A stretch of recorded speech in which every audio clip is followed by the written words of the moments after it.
Hello, everyone, and thank you for participating in the Lytham Partners 2022 Fall Investor Conference. My name is Joe Diaz. I'm a managing partner at Lytham Partners. Today, we welcome ImmuCell Corporation, which trades on the NASDAQ under the ticker of ICCC. I'll be talking with Michael Brigham, CEO of ImmuCell. We will review the success the company has had with its flagship product, First Defense, and we'll look ahead to the revolutionary Retain product that is in the final stages of the FDA approval process, having been developed to address the $2 billion annual loss experienced by U.S. dairy producers due to mastitis. Before we begin, again, I would like to thank all of you in the audience for devoting some of your time today to hear the ImmuCell story. As a reminder, Michael will be available for one-on-one meetings later this week. If you have not already signed up, please visit the Lytham Partners website at www.lythampartners.com/virtual and click on the one-on-one meeting request button. With that said, let me introduce Michael Brigham, CEO of ImmuCell Corporation. Michael, thanks for joining us today. Oh, well, thank you, Joe. I really appreciate the opportunity for us to talk about some of the exciting things that are going on here at ImmuCell. Great. As you can see on your screen, Michael will share with us an abbreviated slide deck, which we will discuss during our allotted time here. To get the full slide deck, please go to the company's website at www.immucell.com. Michael, why don't you go ahead and get the ball rolling here? Yeah, let's jump right in. Of course, I have some standard forward-looking statement disclosures that I always put in front of our SEC filings and our investor presentations. But let's jump right into the company overview. Real estate tells a lot about our story. That top building is our USDA facility where we make First Defense, a USDA-approved product. That's our commercial business. That's our corporate office, quality, research, all in there. Down at the bottom is the Retain facility. Joe mentioned the revolutionary Retain. We'll explain why we use that word. We built that facility from scratch. This is the FDA facility. We're in the process of completing the work to get FDA approval of the production in that facility. We own both those buildings. We've leased a building right in front of that USDA facility to expand First Defense production. So our real estate encompasses at 56 Evergreen for USDA, the leased building, 15,000 square feet with an additional 14,000 square feet under construction presently.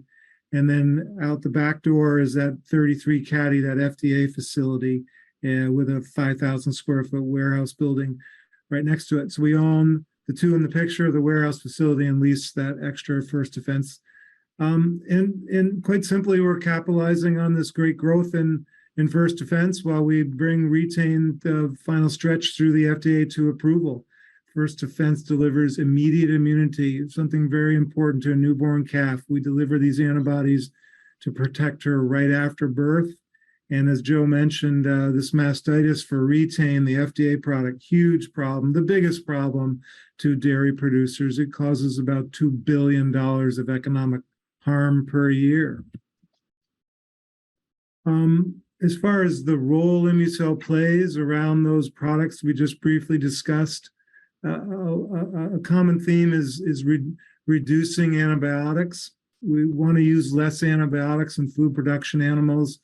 We do that in two ways with First Defense. If you don't prevent scours, and when you then get scours, you're going to treat it with antibiotics. So we say with First Defense, we can give you really good, effective protection, and we can do that with polyclonal antibodies and avoid the use of antibiotics. Mm-hmm. Retain is much more directly promoting an alternative to antibiotics. All products on the market today are traditional antibiotics used to treat mastitis. Our new one, our active niacin, is a bacteriocin that is not used in human medicine and is not a traditional antibiotic. So it's a new alternative to the traditional penicillin and cephalosporins that are used to treat mastitis today. And so simply with these two products, we contribute to the production of good source proteins for milk, cheese, and meat. Michael, before we move on to the next slide, as it relates to newborn calves and the scours issue, what happens to a newborn calf that does not receive a first defense treatment in their first few hours of life? What happens to that calf as it moves through its life cycle and matures toward being productive? So it depends on your luck. If you want to roll the dice and take chances, it's not that every single calf will scour. It's that a lot do. I mentioned the 2 billion on mastitis, the biggest cause of economic harm to the industry. Scours is a second. These calves are born, so a significant problem. It's the second leading cause of. It's the biggest problem to the newborn calf crop. Calves are born without a weakened, naive immune system. They're looking for protection from mom or from ImmuCell because they don't make their own protection. They're born into a dirty environment. Before that immune system is ready to protect her, she's exposed to pathogens. She'll get scours. Scours is really diarrhea. She'll become dehydrated, weakened. You can survive scours, and or you can die. Our product has both a morbidity and a mortality claim, and we argue it's easy to sell first defense to a producer that's seeing a high death rate, but also the calf that just suffers scours will always lag. You can put them side by side, the non-scouring calf, the scouring calf. The scouring calf will always lag. She'll wean later, she'll wean lighter, she'll come into milk weaker and less productive. So we just want to get that calf off to a strong start, reduce stress on her system, let her get up and running and grow up strong to be a good milk producer, avoid scours, avoid diarrhea, avoid dehydration, the weakening or the death that the scours disease can cause. Yeah, so dairy producers, by using first defense, are to some extent maximizing their assets and helping these young newborn calves grow to be as productive as they possibly can be. Sure, this is your asset. This is what's going to produce your milk revenue in the future. You want to bring her up strong. You don't want her to have that scours setback. A stronger calf produces more milk, better milk, less treatment antibiotics, less challenges as she grows through that 2-year period into lactation, into first lactation. Talk a little bit about the antibiotics issue, the superbugs issue, that sort of thing. Can you give us an indication of why what you bring to the table is very significant as it relates to the human food chain? Yeah, it's simply a growing and it's a significant human health concern. The overuse of antibiotics, the resulting grow up of disease-resistant pathogens. Less antibiotics is better, but you got to have alternatives. You can't just talk about it.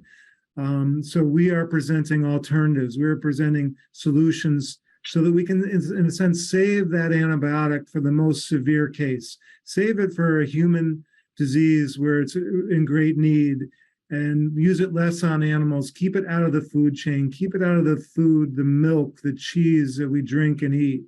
By using, one, these polyclonal antibodies on the calf, and two, the bacteriocin niacin through our retain as an alternative to overusing penicillin and cephalosporins. Right. And that fourth bullet point there is important as that human population continues to grow. You need to maximize your assets in terms of growing protein and beef. It's pretty simple. Yeah, a more productive cow will produce more milk and better quality milk. And, there's a lot of juices coming on the market, coconut juice, oat juice, hemp juice. Bang for your buck, quality for your investment, feed to feed the world, food to feed the world. Milk's your best source of really high quality protein at a reasonable cost in large volume to feed this growing population. Great. Move on to the next slide. Yeah, I'd like to break this business down and keep some pretty complicated science, some pretty complicated production into a simple concept, a simple story. We need to do three things. So we talked about First Defense. We need to grow those sales. We've been investing significantly in capacity expansion so that we can meet demand. So number one, on the First Defense side, do more of what we're doing. Manufacture more doses of First Defense, sell more doses of First Defense. Then number two, we've talked briefly about the FDA facility, the Retain. It's not on the market. It's subject to FDA approval. It's been a long haul. It's been 14 years since our first submission to the USDA. We need to end that regulatory path. We need to achieve FDA approval and remove the regulatory risk to this product 100% with that product license approval. And then with the approval, move to market. I mean, I just want to get this product launched. I want to begin to show customers what it can do in their operations. So, that initial market launch, that first year to 18 to 24 months is going to be critical. What can our sales team do to create great customer experiences and introduce this new, very different way of treating mastitis? Great. Moving on to the next one. Yeah, Joe, in the interest of time, maybe I won't go through the great detail here on this slide. We've touched on most of the key points, but again, it's just a summary here of a little more detail as to the First Defense side. The product comes in several different formats. Our technology is producing purified polyclonal antibodies. We'll put them into the format for ease of administration and for choice by the customer. So we've been developing that product line all based on that core technology of producing purified antibodies from milk. And then Retain, again, subject to FDA approval. We're working that program forward, but really excited about getting into a new product category, moving from the calf to the cow, moving from scours to mastitis, First Defense to Retain. Again, this huge problem. Just makes everyone knows you've got a cow and as clean as you try and make that operation, it is a dirty operation. There are pathogens around. There are herds are in close proximity. They spread disease between each other. Then they're milked often, as many as 4 times a day. That combination of the presence of pathogens and the frequent milking puts a lot of stress on the udder, and that's where the mastitis is, inflammation of the mammary gland. Okay, moving on. Just a slightly different angle on really the same story that I'm trying to describe. What do we disrupt? What are our near-term catalysts? They're very clear. With First Defense, what we're doing is disrupting the way that scours is treated. So I like to say there's 3 things people do. They either do nothing, in which case they're, again, rolling the dice, they may get scours. We need to bring them over and show them the value of preventing scours.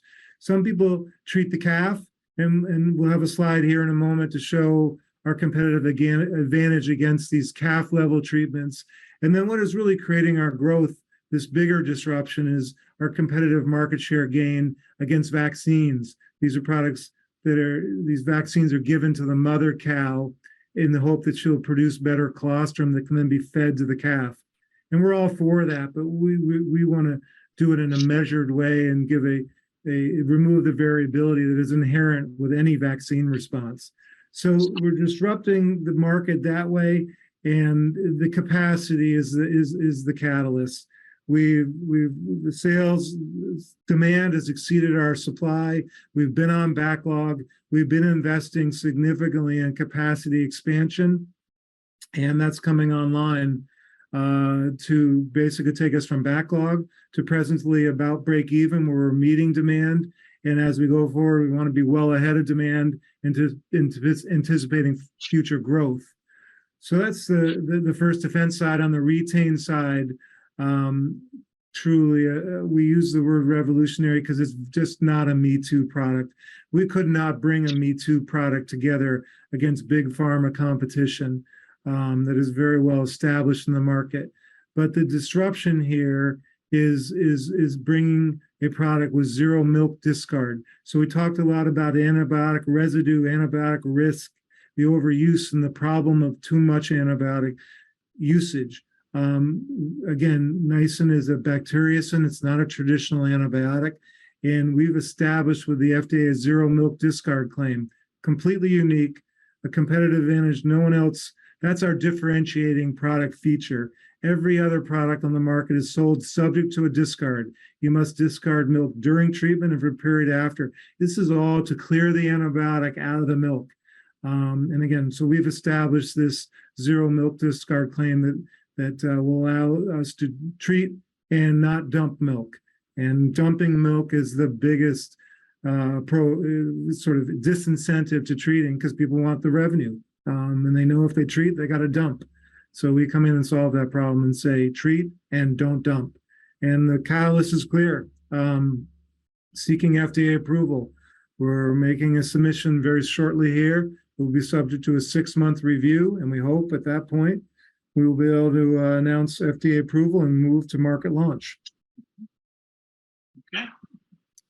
I did kind of jump ahead and really covered this slide, but just a quick review. What do producers do to prevent scours? How do we compete?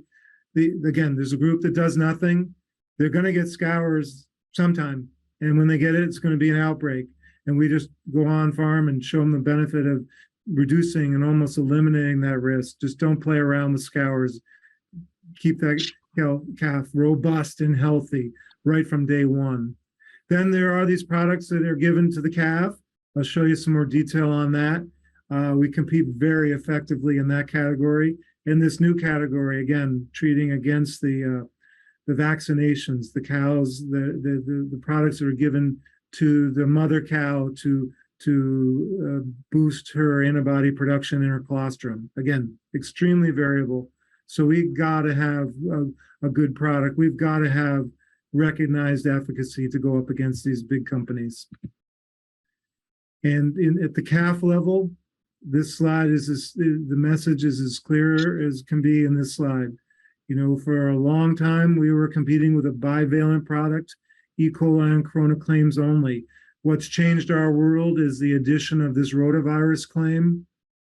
That makes us look like a vaccine, our label, our pathogen coverage. You know, at the calf level, we used to, you know, sell the benefits of our product, and the competitor would say, yeah, but you need rotavirus coverage. Now we say, hey, here are the benefits of our product, and we have rotavirus coverage. So this does two things: the rotavirus claim in our tri-shield product, trivalent product, E. coli, corona, and rota. It allows us to compete against that calf level product because we have the rota claim that they have. We have the E. coli claim that they don't have. And again, now we look like a vaccine, so we compete at that dam level. Michael, what are the challenges of competing against a couple of pretty big company names, as you can see there? Yeah. What do you have to do, even though it appears that you've got a superior technology? What are the challenges that you have competing with these guys? Well, I'd say it's a few things. Certainly, it's numbers. We have an awesome, energetic, productive sales team of 12 people. They have hundreds. So it's the numbers game. We have one product, soon to be two. They have many. They can spread that investment over many SKUs. We're selling first defense. But so numbers is one, price is another. We are a premium. I'll argue very strongly you get what you pay for. I see a great weakness in this calf guard product. I mean, they're out there telling people to immunize a naive immune system. It's a modified live virus oral vaccine challenging the newborn. We simply say that doesn't make good sense to us. We've done the work in our production facility to produce those antibodies so they can be measured and delivered to the calf. We've done the work, not challenging and looking for a response from a naive immune system. So sales, you've got to have efficacy, and we do. We have great customer testimonials, and that helps us compete with a much smaller sales team. Efficacy rules, results deliver, and we've got to be able to sell our premium, and we got to be able to convince the customer that it's worth spending a little extra because you get what you pay for, and cheap is very expensive. So that calf guard product is $253, maybe $350. Our first defense starts in at $650, and the premium product runs up to $11.50, $12. But it's worth it because you're going to prevent scours. You mentioned you've got a sales staff of about 12 people covering a good part of the country. These are motivated people and doing a heck of a job. How do they keep it up in terms of that effort on a day-to-day basis? Well, I'm not sure I have a good answer to how they've kept it up over the last 2 years. While I've been on backlog, 2 or 3 years, it's been extremely challenging of allocating scarce product. They're spending their time dealing with very frustrated customers and distributors. But I do know how they're going to do it going forward as we come into supply, as we are presently. They're going to sell efficacy. They're going to be proud of the product they sell. We're going to position ourselves as we do position ourselves as the non-pharma company. They're not working for a big company and selling big bundles of products and with all kinds of promotions and whatnot. We're selling measurable, demonstratable efficacy. I think that's what turns them on. They know they're doing right by ImmuCell. They know they're doing right for their distributors, and they know they're doing right for the dairy producer and the calf itself. Mm-hmm. You mentioned capacity expansion. Can you bring us up to date where you're at in that process right now? Yeah, I'll throw a few numbers at you. The backlog started again with the launch of TriShield, with the addition of that Rotaclaim, when we took our old capacity of, they say, $16.5 million of production per year, and quickly needed more. So phase one brought us to 23 million production annual capacity per year at the end of last year. And so we've been moving into this catch-up mode, break-even mode. That's just about where trailing 12-month sales are. The new investments of phase two bring us to almost 35 million by the end of this year. A couple of more key pieces of equipment, long lead time, expensive pieces of equipment are getting installed here in the fourth quarter. Bring us to 35 million at the end of the year. And we're just simply not going to stop there. We've initiated what I'll call phase three. Not needed today, not needed super soon, but as we look out into 2024 and beyond, as we can continue to sell these product attributes, both domestically and then also open up some international territories, which we've been very hesitant to do when the supply was short, simply would have just increased our backlog. Now we can start doing that. That phase three investment for 2024 and after is going to give us optionality of 40 million and above for annual production capacity. Fantastic. Move on to the next slide there. Yeah, so Joe, I jumped there a little bit. This slide was talking about what's the calf level competition. Sure. Again, I've talked a little bit already about this slide, but the point here is on the dam level with the Rota, with that broad spectrum coverage in our product. We say to the producer, why are you sticking a needle in your cow? You know, every needle, every vaccination is a stressor. Save that stress for necessary disease-fighting vaccines. Don't give it to a cow in the hopes of that she will produce better colostrum to be fed to to the newborn. We'll take care of that newborn directly. Leave mom alone. If you choose to do that, you know you're wasting money. You're immunizing cows while they're pregnant. If you knew she was carrying a bull calf, you probably wouldn't make that investment, but you're hoping to cover those heifer calves, those future milk producers. And really, to me, the most important point that we live every day here on our production floor is variability. So you think that vaccine is going to help. We know, the industry knows, science knows that the vaccine response is going to be variable. We take out that variability by measuring our dose. So even if you have, I mean, the best run vaccine program, which I'll argue we have in our production herds, because we manage it and monitor it very, very closely and carefully, we know how variable that response is because we see it in each batch. And every batch we make is different. And at the end of the process, we balance that. We make sure there's a measured dose of the efficacious level of our antibodies in that dose. So we adjust and take care of that variability that we see in every batch of first defense that we make. Fantastic. Well, why don't we transition to retain here? Yeah, perfect. So, yeah, so we've touched on some of this, right, Joe? But just coming back, 2 billion, that's an industry number. It's just a huge expense. These cows, are again in a somewhat dirty environment, as clean as you try and keep it. They're close quarters. They're spreading pathogens neighbor to neighbor, and then it's the combination of that with the aggressive milking that causes that inflammation of the mammary gland and the mastitis. And again, the key thing here is not a me too. A completely different product, and it's so important to make this point again, that the zero milk discard.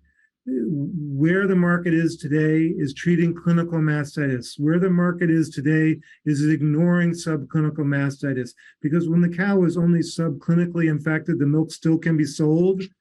We know the milk's not going to be as good quality. We know the cow's not going to produce as much quantity, but we can't afford to treat because we can't afford to lose that milk revenue. So what we do is we wait and we treat at the clinical stage. At that point, the cow is really sick. She's approaching death. Her milk is like custard. She doesn't want to be touched. She definitely doesn't want to be milked. She's running a fever. At that point, you say, well, I might as well treat her. I can't sell the milk anyway. But that's a terrible place to put a cow. And that's jumping ahead to this slide. We sort of say she's stuck between a rock and a hard place. The owner, the producer, knows that she's sick. We can see that in the milk that we test and measure, but we ignore it. She's stuck between a rock and a hard place because on the one hand, she's sick. On the other hand, she can't get treated. And we're bringing that solution with the zero milk cart. That's the revolution, zero milk discard. Treat, but don't suffer that milk discard penalty. So sorry, going back, I was kind of going into off that intro slide. Again, a little detail here. I think I've touched on the key points here on why we call retain a revolution, why it's novel, why it's an alternative to these traditional antibiotics. It's all about treating early, treating subclinical, getting that disease out of the cow and off the farm. Don't let it fester. Don't let it manifest. Don't let it become clinical. And do that while you don't disrupt your revenue line. And I stole that slide. And I think my last one here to really just wrap up. And Joe, let me take a couple of questions from you. But, you know, a lot of dates here, but the conclusion, the visual is pretty simple. There are 5 technical sections to an NADA approval. We have FDA approval of 4 of the 5. The submission I mentioned earlier is all regarding manufacturing. It's number 5 there, called chemistry, manufacturing, controls. It's that facility in that front slide, the bottom facility that we constructed. We need to show the FDA that we can meet to their standards, manufacture to their standards, meet their requirements for drug substance production in that facility. So with 4 complete, the 5th going back in on a 3rd submission, we're answering questions they previously asked, goes in here shortly. And then it will be subject to a 6-month review. That's statutory period. The FDA will come back to us, say we get in here third quarter, we come out second quarter of 23. There is a 60-day administrative review at the end, but you can see this timeline with a submission, a 6-month review, then a 60-day administrative review. We're coming to market second half of 24, we hope. We hope not to see a incomplete from the FDA. Obviously, we think we've answered their questions by the time we submit. So we're hoping for that market launch there in the second half of 2024. A huge milestone for this very significant investment of time and money by ImmuCell into Retain. Fantastic, Michael. We're going to have to leave it there. We've hit our allotted time. We thank you for a really thorough update on what's going on at the company, and looking forward to the next year or so and move the Retain ball forward. To reiterate, anyone that has not already signed up for a one-on-one with Michael, please visit the Lytham Partners website at lythampartners.com/virtual and click the one-on-one meetings request button. Hope you have a great rest of the day and enjoy the conference. Thanks again, Michael. Hey, my pleasure. Look forward to some follow-up, Joe, with your one-on-ones or otherwise. Thank you. Absolutely. Thank you.